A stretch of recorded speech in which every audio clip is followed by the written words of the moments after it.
Imagine a city so grand, it was like one of the wonders of the world. Wow. But infamous, too. Yeah. Synonymous with sin, That's Babylon. Yeah. A place often painted in pretty stark black and white terms in the Bible, Right. especially the Old Testament. You've probably heard of it. Yeah, you always hear about Babylon. As this symbol of evil and corruption. Right.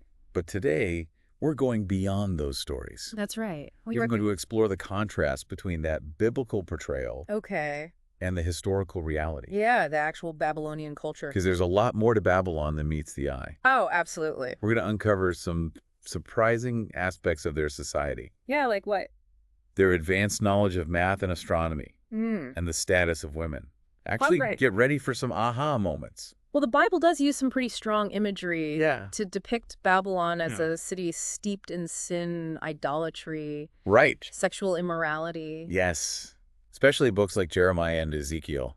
Oh, yeah, for Yeah. sure. Passages like Jeremiah 51.1-14. Okay. God promises to punish Babylon Right. because of its wickedness. Yeah. Or Ezekiel 23.14-17 Uh-huh. describes the city's prostitution. Yeah, Intense stuff. it is. Really paints a vivid picture of a society, at least from the Judean perspective. Yeah, and that perspective, that's Well, key. Yeah.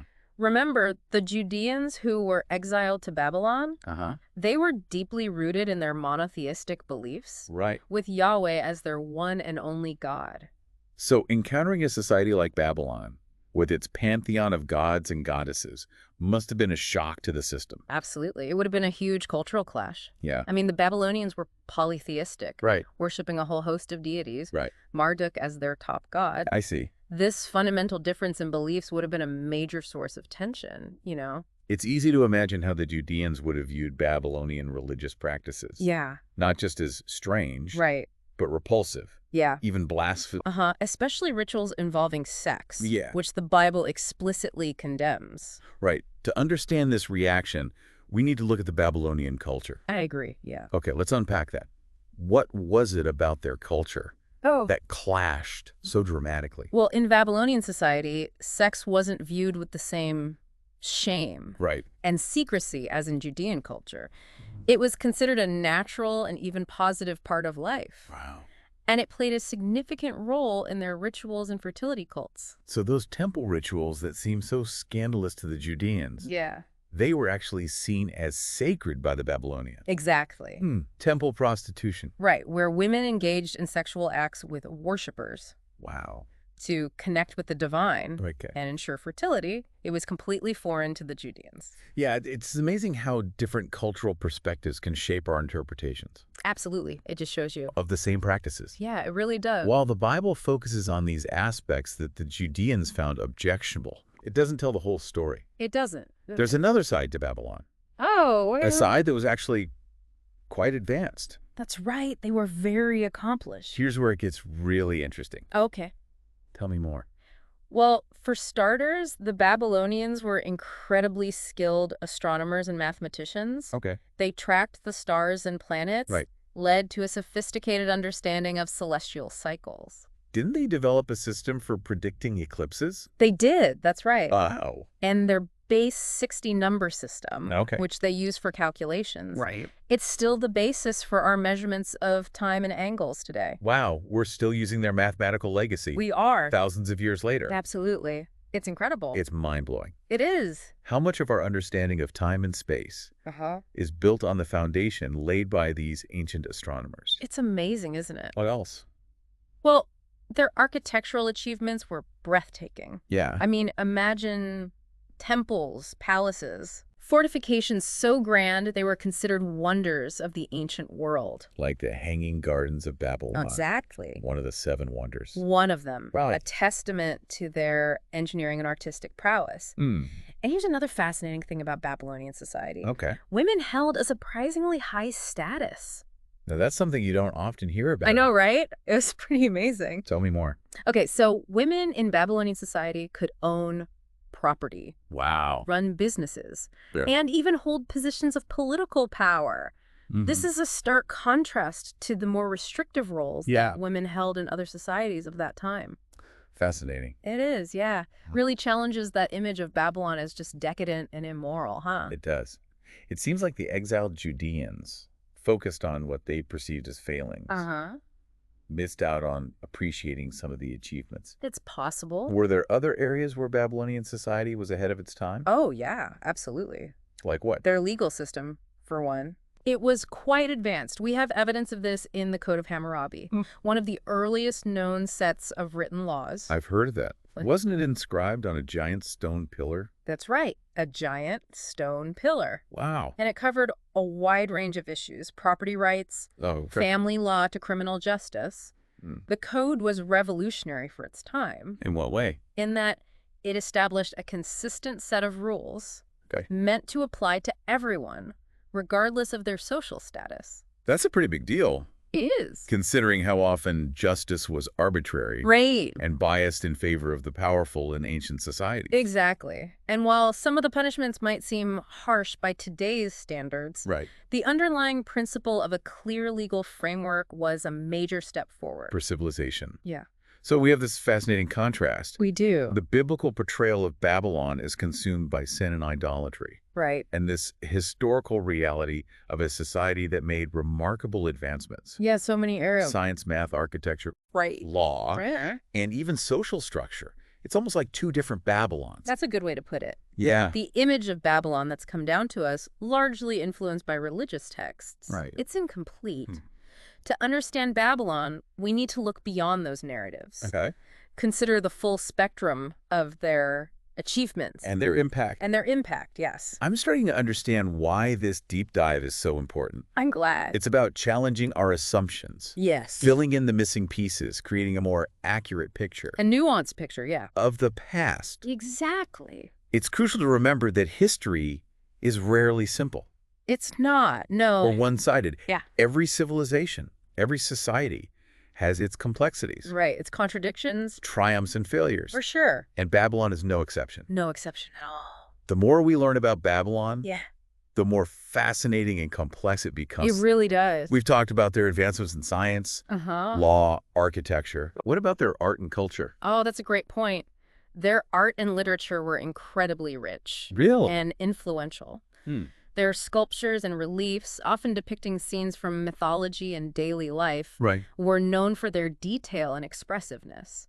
I remember seeing those winged bulls that guarded the gates of their palaces. Yes, those are called lamassu. Okay. They were believed to ward off evil spirits. A perfect example of the power and artistry of Babylonian sculpture. Wow. They also produced beautiful jewelry, intricate metalwork, Okay. and colorful ceramics. That sounds like they had a real appreciation for beauty, They did. craftsmanship. Absolutely. What about their literature? What kinds of stories do they tell? Well, their most famous literary work is the Epic of Gilgamesh, Okay. one of the oldest surviving works of literature Hmm. in the world. Wow. It tells the story of a king's search for immortality, Wow. explores themes of friendship, loss, and the meaning of life. A story about the search for immortality Yeah. from thousands of years ago. I know, it's amazing. What resonated with people back then? Right. How those themes still connect with us today. It's a testament to the enduring power of storytelling. Yeah. It shows that despite the vast differences in time and culture, Right. humans have always grappled with similar questions. About life, death, and our place in the universe. Exactly. Fascinating to think how those stories, those ideas, traveled through time and influenced later cultures. Absolutely. Did the Babylonian exile impact the Judeans in any way, It's a great question. beyond the obvious religious clash? That's a great question. Scholars have been debating that for centuries. Really? While the exile was undoubtedly traumatic, Yeah. it also exposed them to new ideas and practices. Hmm. Some historians believe that this exposure may have influenced the development of Jewish law Okay. and traditions in the centuries that followed. So even in exile, surrounded by a culture they viewed with suspicion, the Jewish people were still absorbing, It were. adapting, Right. maybe even incorporating some of what they learned It's possible, yeah. into their own traditions. It's really quite amazing. It's a testament to their resilience It is. and ability to evolve. Exactly. And it highlights the complexity of cultural exchange. Right. How even in situations of conflict and displacement, Yeah. there can be this cross-pollination of ideas. The story of Babylon and the Jewish exile Mm-hmm. is far more nuanced It is. than I initially thought. I think that's true for a lot of people. It's not just a simple tale of good versus evil or right versus wrong. No, it's not. It's a story of two cultures, Yeah. each with its own beliefs, And values. interacting in complex ways, sometimes clashing, sometimes influencing each other. It's a really fascinating dynamic. It is. Yeah. Speaking of complexity, we've talked about the cultural and intellectual achievements. Right. But what about everyday life? What was it like to live in Babylon? That's a great question. Yeah, it's easy to get caught up in those stories of kings and conquests and all that. Yeah. But I'm always curious about what life was like for the everyday people. Absolutely. It's fascinating. What was it like to live in Babylon? Well, imagine bustling marketplaces filled with exotic goods from all over the world. Wow. Babylon was a major trading hub, so you would have seen merchants Right. hawking everything from spices, textiles, to precious metals and gemstones. It sounds vibrant and cosmopolitan, It was? like in ancient New York City or London, maybe? That's a great analogy. Yeah. And like any major city, Yeah. Babylon had its rich and poor. Right. The wealthy lived in luxurious homes. Okay. They enjoyed feasts, adorned themselves with fine jewelry. I see. But even ordinary people had access to a certain level of comfort. Really? Yeah? What kind of comfort? What amenities are we talking about? Well, they had sophisticated systems for water management and sanitation. Mm. Archaeologists have uncovered evidence of drainage systems, public baths, Wow. even private toilets in some homes. Not exactly roughing it. No, not at all. What about entertainment? What did Babylonians do for fun? Music, dance, storytelling, they loved it all. They had taverns and theaters where people gathered for performances to socialize. I see. They were also fond of board games. Oh, really? Archaeologists have found game boards and pieces that resemble some of the games we play today.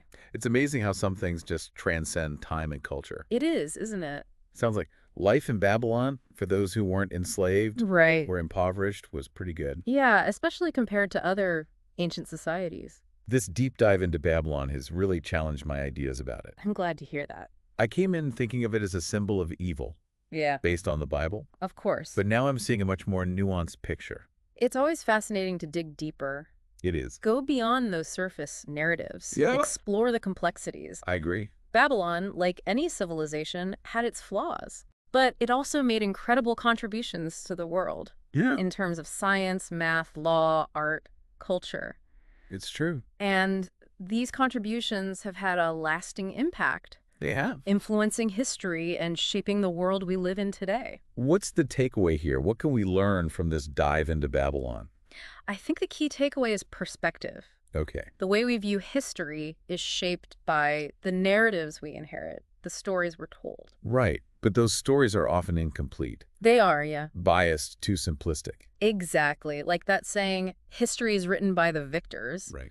We often only get one side of the story. The side that those in power want us to hear. Exactly. It's our responsibility to dig deeper, seek out multiple perspectives, and challenge the dominant narratives. That's right. Try to understand the past in all its complexity. I couldn't agree more. And who knows, maybe by digging deeper into the past, Yeah. uncovering those hidden stories, we might just find some insights That can help us. that can help us create a better future. That's a great thought to end on. It is. To our listener out there, what will you deep dive into next? What hidden stories are calling out to you?